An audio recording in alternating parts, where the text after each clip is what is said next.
Good morning mga paps! Gagawa po tayo ngayon ng ampalaya meat stock. So ang una natin gagawin, hihiwain lang natin ang ampalaya ng pabilog. Ganyan lang po. Yan.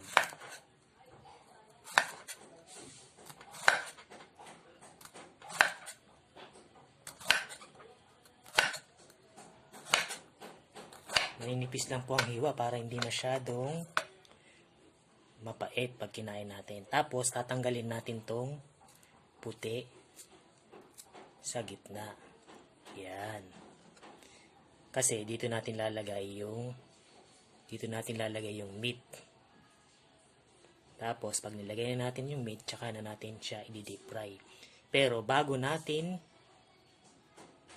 ang lahat, ilalaga muna natin tong ampalaya para malambot siya.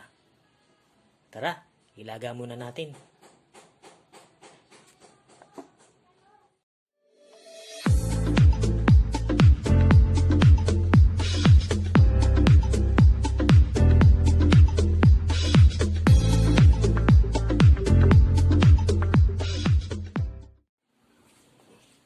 Yan guys, palalambutin lang natin tong ampalaya bago natin lagyan ng palaman.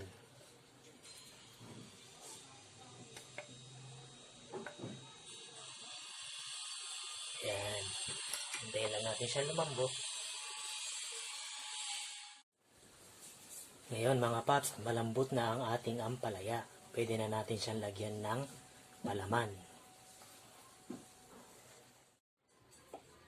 Yan po ang ating pinalambot na ampalaya. Lalagyan na natin siya ng meat. Ito, chicken ang ginamit ko. Lagyan lang natin siya ng salt and pepper.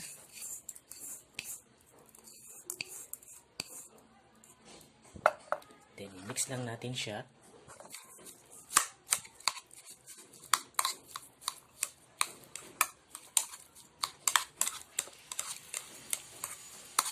Yan po. Tsaka natin lalagyan ng palaman ang ampalaya. Ganito lang po. Ganyan lang po siya kasimple.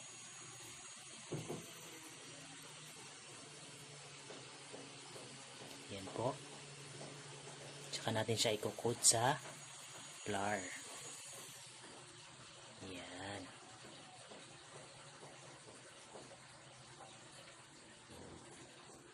Yan po. Tapos mamaya i-deep fry na natin siya.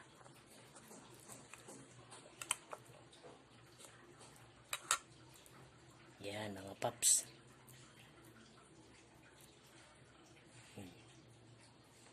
Coat sa harina.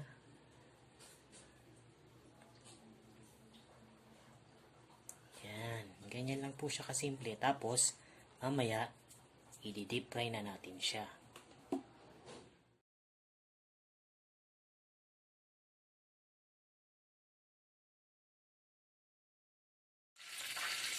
Gaya po ng dati, mga pops and moms, painitin muna natin ang ating kawali bago natin iluto ang ating ampalaya meat stock. Ayan guys, pwede na natin iluto ang ating ampalaya stock, meat stock.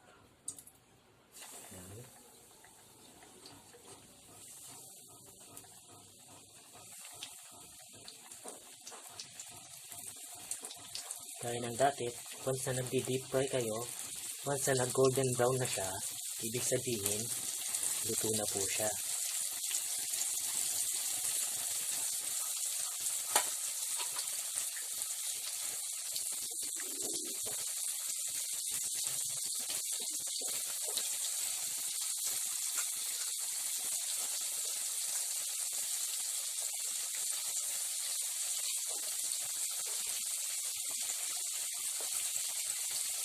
So sa mga bitter po dyan na ayaw na ampalaya, this time magugustuhan nyo na siya. Kasi yung pagka-bitter niya may halo ng salt and sweet para makumpleto nyo ang love.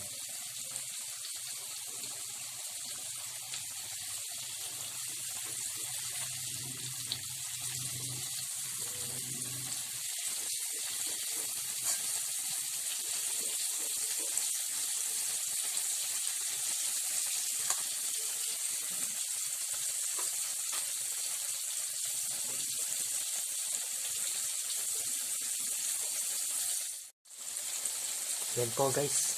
Kung nakikita nyo, nag-golden brown na ang ating ampalaya meat stuff. So, pwede na siya. Pwede na po natin siyang hanguin. And pagkatapos nito, gagawa po tayo ng sauce niya.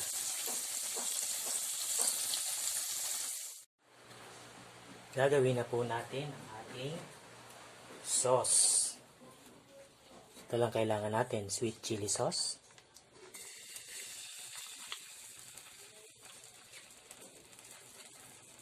Oyster sauce.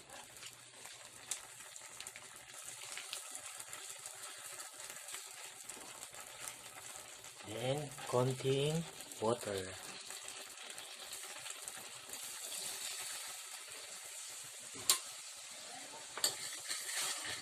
Yan po, mix lang po natin siya. Yan.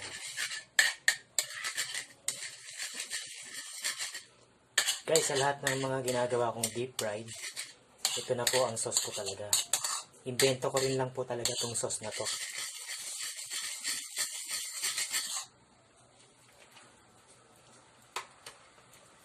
Yan po, ready na po siya. Ito na po ang ating ampalaya meat stuff. Tara, kain na tayo.